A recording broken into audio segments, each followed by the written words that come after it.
पाकिस्तान की कंडीशन देखो, इन्होंने पहले इकोनॉमिक इंपावरमेंट नहीं किया, मिलिट्री बर्बाद हो गए, हथियार खरीदे जा रहे हैं। किससे लड़ोगे? बोले पता नहीं।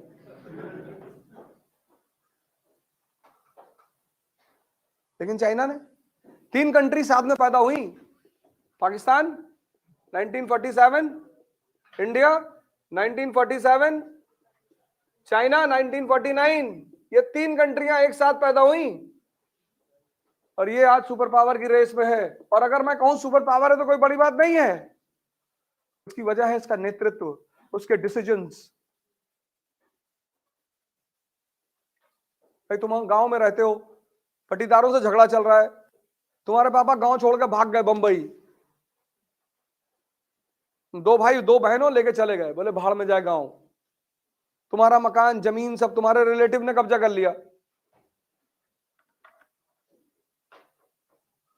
और 20 साल बाद तुम दोनों भाई आईएएस, तुम्हारी दोनों बहनें आईपीएस। अब गांव का क्या होगा?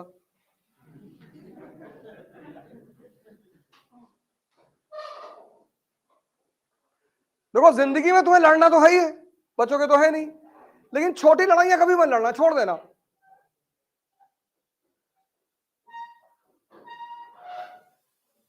छोटी लड़ाइयां, जिंदगी में लड़ना तो है ही है, यही तो जिंदगी की सबसे बड़ी बात है। कोई बिना लड़े रह नहीं सकता इस जीवन में। अगर इस्लाम जिहाद की बात करता है तो हिंदुइज्म भी धर्म युद्ध की बात करता है। लड़ाई तो है ही है, तुमको डिसाइड ये करना है कि लड़ना कहां है। अब तुमने रिक्शा वाले से कहा कंपनी गार्डन चौराहा छोड़ दो, उसने कहा नहीं छोड़ेगा, तुमने गोली मार दी। ये क्राइम है, ये अपराध है, तुम्हें मौत की सजा होनी चाहिए, तुम ये नहीं कर सकते।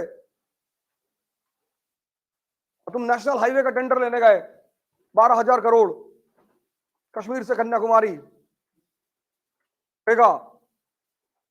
पीडब्ल्यूडी पहुंचे, गोली चल गई और 30 लोग मर गए, टेंडर तुमको मिल गया।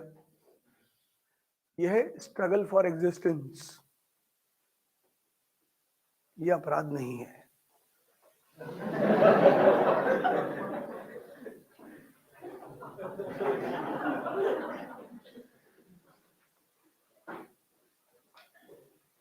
रिक्शे वाले को मारना अपराध है। रिक्शे वाले देखो कभी कभी कैसे रिक्शे बैठते हैं, गद्दी बैठे, पीछे बैठे सीट पे, और गद्दी पे पैर को वो पैर रख के बैठे, ऐसे हाथ लगाए।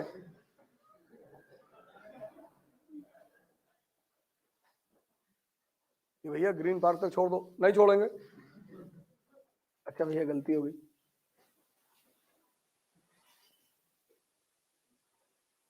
जिसके पास पैसा नहीं, उसके पास 2 चीजें होती हैं, एक अहंकार बहुत हाई लेवल का होता है, और एक इज्जत। जैसे रिक्शा वाले से अगर पूछो कि तुम्हारे पास क्या है, कहेगा भैया पैसा नहीं कमाए लेकिन इज्जत बहुत है। देखा,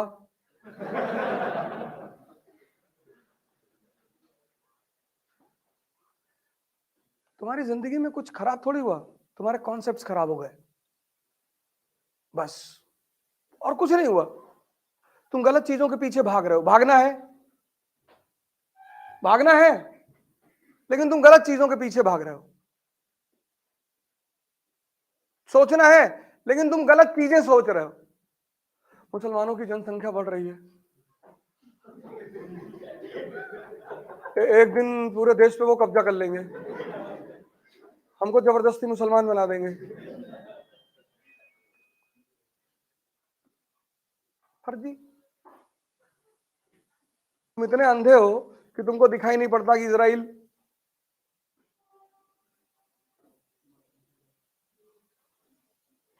जनसंख्या से अगर ताकत होती तो बकरी, हिरन, कुत्ता, सुअर, ये सब जंगल के राजा होते।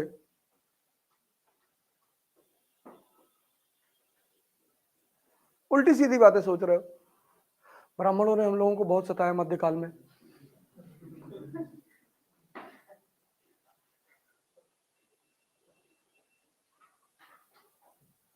खोलता हुआ शीशा डाल देते थे। अच्छा, कहाँ लिखा है?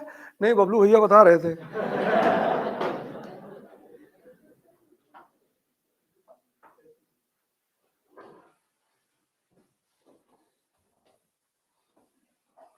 और एक दोस्त है, टीचर है, दुर्भाग्य से।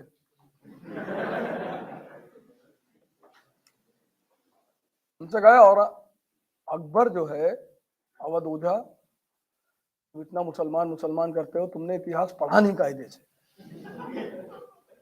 नहीं मैंने बहुत तो नहीं पढ़ा, ये तो मैं भी मानता हूं, पर तुमने कायदे से पढ़ा नहीं है।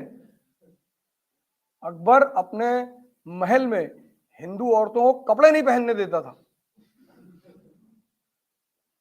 तुम्हारे पापा खड़े होकर देखते थे।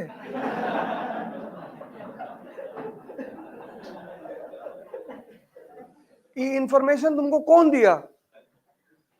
नहीं नहीं, अरे हमको पता है। नहीं तो कैसे? तुम मंत्र दृष्टा हो, आंख बंद करे तुमको दिखाई पड़ रहा था। संजय हो तुम महाभारत के। मानसिंह अकबर के साथ थे, पूरी राजपूत लॉबी अकबर के साथ थी, वो बर्दाश्त कर लेती। और अकबर को एक ही लॉबी से डर लगता था, राजपूतों से।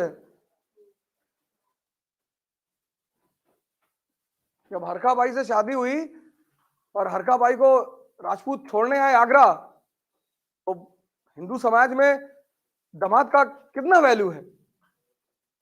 के समाज में दामाद की बड़ी वैल्यू है। और आपके घर में अगर बड़ी बहन अगर है, उनकी शादी हो गई, तो आपको पता होगा कि अगर जीजा जी ने रात में 2:30 बजे कह दिया कि आइसक्रीम खाना है, तो अम्मा रात में तुमसे कहेगा किसी की दुकान खुलवा देंगी कि बहुत कहते हो इतना रिलेशन, एक डिब्बा ले आओ।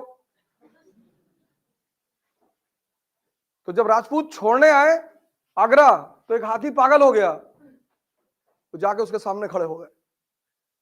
अकबर ने देखा कि अरे बाप रे, तो बहुत डेंजरस कौम है यार। और अकबर और हरखा बाई की शादी हिंदू मुसलमान की शादी नहीं है, वो राजाओं की शादी है।